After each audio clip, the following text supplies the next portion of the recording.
whether it's Microsoft or Google. I mean, so many people that have really hit big have gone against the tide. It may seem like you have no chance. It may seem like it's over. Never, ever quit. If you're a quitter, I hope you quit right now and stop watching immediately. And people that can handle pressure can be entrepreneurs, can be successful. He's an American businessman, politician, and 45th President of the United States of America. As of 2017, Forbes listed him as the 544th wealthiest person in the world with a net worth of $3.5 billion. His presidential campaign received unprecedented media coverage and international attention. He's Donald Trump, and here's my take on his top 10 rules for success, volume 2. Rule number 2 is my personal favorite, and I'm curious to figure out which one you guys like the best. Also, guys, as you're watching, if you hear something that really resonates with you, please leave it down in the comments below, put quotes around it so other people can be inspired by your sharing. And also, when you write it down, you're much more likely to lock it in for yourself too. Enjoy.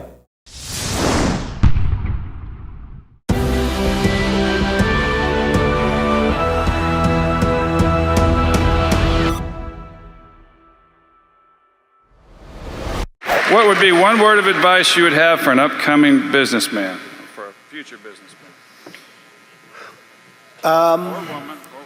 Knowledge. Knowledge. But if it's one word's very hard for that, but the word is knowledge. But you get knowledge through experience. One of the things people talk about is luck. And I do believe that people are lucky, and some people are luckier than others. I do believe that. But there's also an expression, the harder you work, the luckier you get. And I can tell you 10 instances where I didn't quit when it was 1990, the world was coming down, the debt markets were to everybody, all of my friends and enemies were going bankrupt. I never did. And the times were actually just terrible. And even today, you look at times and you see what happens, and you have to learn. But the word luck is very interesting. But if I didn't work really hard, I probably would not, almost definitely would not be here today. And unless you had me up as a man who at one point was successful, but let's see what a loser looks like. So you have to work hard, because it is true, you can develop luck through hard work. Your first book, The Art of the Deal, begins with a simple sentence that many people might find hard to understand. You say, "I don't do it for the money." Can you explain that? Well, I do it because I love it. If I didn't love it, I wouldn't do it. I have bad days, I have good days, I have days somewhere in the middle. But the end result is I love what I'm doing, and I don't do it for the money. And I make money because probably I'm not doing it for the money. I do it, and I do it well. I'm the biggest developer in New York. I love building buildings. I have a lot of fun building buildings. The fact is, I do it for fun. I do it for game. I do it for sport. I happen to make a lot of money doing it. If I didn't enjoy it, if I didn't really love what I'm doing, I wouldn't be successful. I wouldn't be sitting with you today. And what's the implication of that for someone watching this who wants to create greater wealth? What's the message in that, do you think? Well, the message is you have to love what you do. If you do it for the money alone, it's probably not going to work. I have friends where I tell them, get out of this business, which is a good business, and go into another business, which isn't as good a business, because they like the other business better. They'll do better in a less good business, so to speak, than they will in the better business because they like it. Going against the tide is great if it works. Now, it doesn't always work, and you really have to be smart to go against the tide, because you're going against a lot of smart people. But when you get it right, you'll end up better, whether it's Microsoft or Google. I mean, so many people that have really hit big have gone against the tide. But you have to have great confidence in yourself. You have to be the right person. There are very few people that can pull it off, but when you pull it off, it's great. Same thing in real estate. You go against the tide. People are selling, you're buying, the tide changes. Never, ever give up. Just keep going forward. Never stop. It may seem like you have no chance. It may seem like it's over.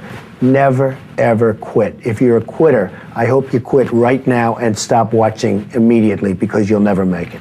Now, you own these incredible casinos and hotels. and the towers in New York City. You're going to build this world's tallest building now in Television City. When is enough enough? Or will Donald Trump never be satisfied with the deal making and the acquisitions? Well, I'm like a lot of my friends from Houston. I just keep chugging. I mean, all you can do is just keep going. Life is sort of a pretty short experience, and you have to maintain some kind of an equilibrium, and the way I maintain that is to work. And I enjoy what I do. I love what I do, and I hope I do it well. And so I just keep going forward, Dan, and it's so far it's paid off. Are you smarter than most people who would call themselves entrepreneurs? Do you work harder? What is the deal with you anyway? Well, that's an interesting question. I don't know if anyone's ever asked me the question, am I smarter than other people? I think that without a certain innate intelligence and without a certain drive, you're not going to be successful. I have a friend who was not successful at all, but was really up and coming, and he had a thing. He would only fly first class. I'm not saying do this because for somebody it won't work, but he needed that mentally. Right. He wanted to fly first class because mentally he wanted to think he was the best, and that's it. And even though he didn't have much money at the time, this is years ago, he would always fly. I used to criticize him, but it put him in a good state of mind, and he became a very, very successful guy. Very, very successful. And I've always remembered that. He would never fly coach. He would always fly first class, even though he didn't have the means to fly. So, look, it's complicated, but whatever it takes to train that. I've always believed in positive thinking. At the same time, I don't want to mislead. I also believe in aspiring, in terms of what you're doing, aspiring to protect against the downside. You can't just be this wonderful guy walking around, everything's positive, because unfortunately, that's not the way the world is. I love to tell people to think about the challenges so that when they do come along, you're ready. Let's suppose that I have a job, but I have the feeling that I want to start my own business. How would I know that I'm the right kind of person for the entrepreneurial life? To me, that's the best question you've asked, and it's also the toughest. Somebody has a family, has a job, they have a nice job, they get X dollars a week, they don't have to worry about very much, it's not going to be great, they're not going to live in Palm Beach, but you know what? They have a job, and it's income coming in. The hardest thing to do, in my opinion, in business, is to leave that job and become an entrepreneur, because you're risking your wealth, you're risking your family, your health, your family's health. You're really risking a lot. You have to know in your gut whether or not you have it to be an entrepreneur. Can you handle pressure? Can you handle all of the problems that you're going to be confronted with? And there'll be many, many problems. But the toughest job that somebody has, in my opinion, in business, is to know when to get out of something and when to go in something, because that's a very, very risky proposition. You know, when people ask me about success, I've just started thinking about it over the last couple of years because I've seen a lot of it. You have to have an ability to handle pressure, because no matter how successful you are, I have many, many friends and enemies, a lot of enemies too, I don't care, but they're smart. I have a lot of enemies, and I've watched people and I've seen it. And people that can handle pressure can be entrepreneurs, can be successful. Now, I have some friends that are really, really smart, but they can't handle pressure. In which case, they should work for somebody, do great, and have a good life. There's nothing wrong with it. Because I almost think that's an instinctive thing, the ability to handle pressure. Now, one of the things I tell people about pressure is, you know what? They said, how do you handle pressure? Who's had more pressure than me? Have I had pressure over the years? And, you know, I mean, I get criticized in my hair, but it's not so bad, and it's real, it's mine. You know it is my real hair. I mean, I get killed. I had an article recently that was so good. It was such a great article. And then it had one line, but he wears the worst hairpiece I've ever seen. I couldn't show the article to anybody, and it's not even true. But you have to have the ability to handle pressure. And if you can't handle pressure, you have to know that about yourself. You have to know that about yourself. So, handle pressure. If you can't, that's okay. But one of the things I tell people about handling pressure is, remember, because they asked me the question, how do you handle the stress? And you know, somebody actually said, Donald, you're so handsome. Do you believe this? I love this person. you're so handsome. How have you stayed so handsome under all this pressure? And I actually thought of it to myself. You have to remember, it doesn't matter. God matters, your family matters. It doesn't matter. And if you say it, I have some people, they say, I've got to be successful. I've got to be. They'll never be successful. It's too crazy. They can't think straight. Does that make sense? Does that make sense to you that was going crazy, standing up about your success, right? So you've got to handle it. Now he's a little bit more low key. That's very good. I like that. We've calmed him down. So you've got to be able to sort of say to yourself, nothing matters that much other than the real big deals with family, with your faith, etc. People settle for mediocrity for one reason. They're lazy. I've seen it so often. People go into something, they don't want to go that extra step. They know it's not going to be great. It might be good. It might be okay. It's not going to be great. They settle for mediocrity. They're lazy.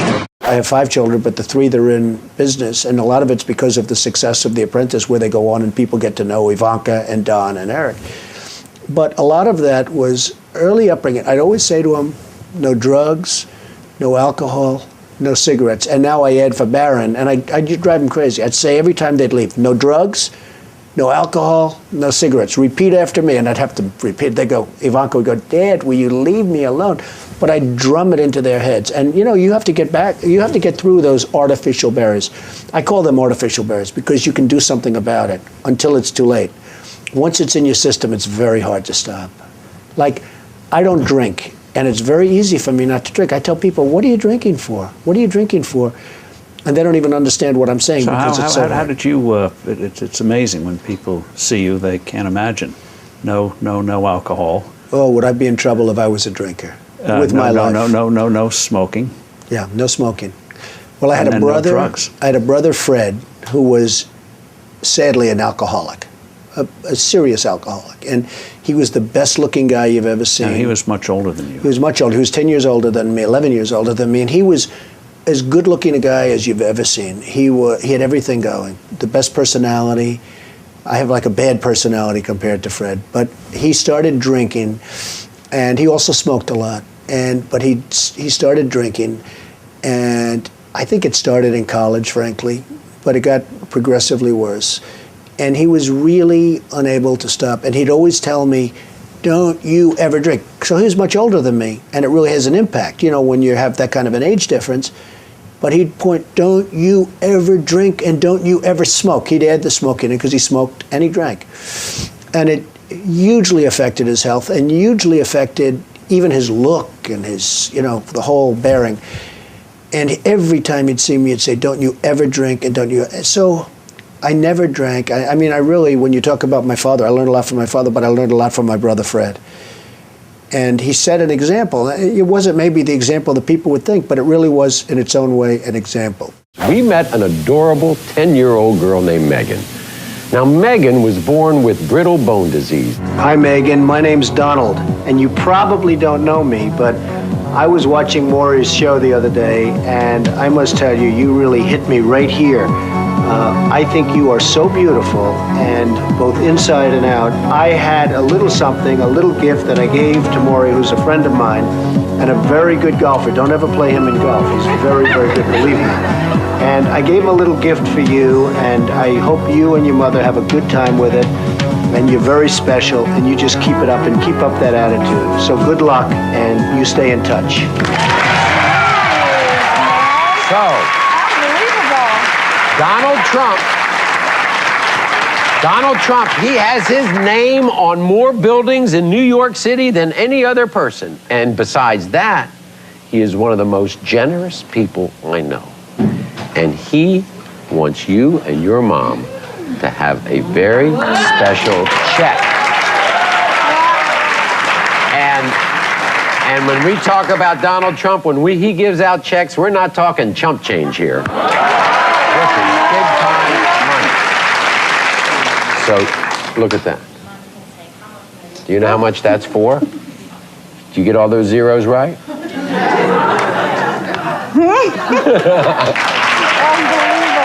Hi, Donald.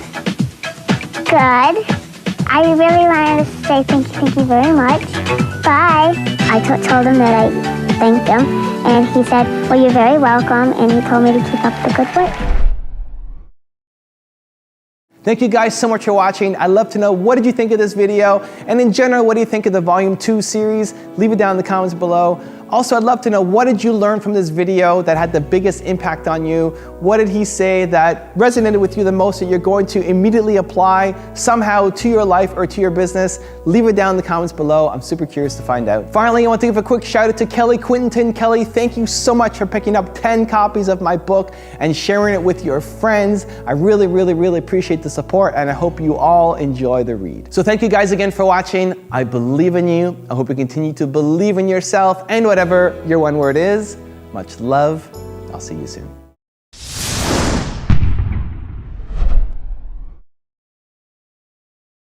You have an enormous skill with branding and marketing and rebranding.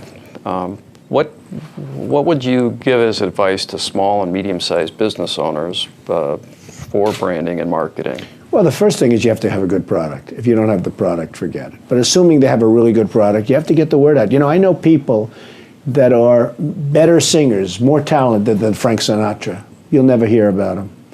I know one in particular, a person who really is talented, always practicing, always rehearsing, and yet if the New York Times calls for an interview, no, I'm not ready yet, I'm not ready yet. They're never ready. You got to get out and do it.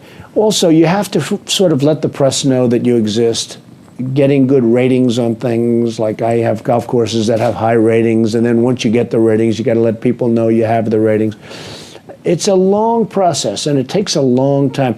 It's really just a wonderful thing if you can have a mentor. Having a mentor makes a big difference in life. Now, you have to look around who's somebody that you aspire to be or to be like, but having a mentor is a wonderful thing. Something I do have to ask you is, what's it like to wake up and be Donald Trump? When you're shaving in the mirror and you're looking at yourself, you're an icon. What is that like? Well, I'm honored by your question, but I don't really think about it that way. I mean, I wake up and I do shave and I do use a mirror and all of that stuff. But, you know, I go to work. I'm in my office early. I leave late. I work hard. I employ a lot of people, lots of education, lots of everything I supply for people by giving them a check every week.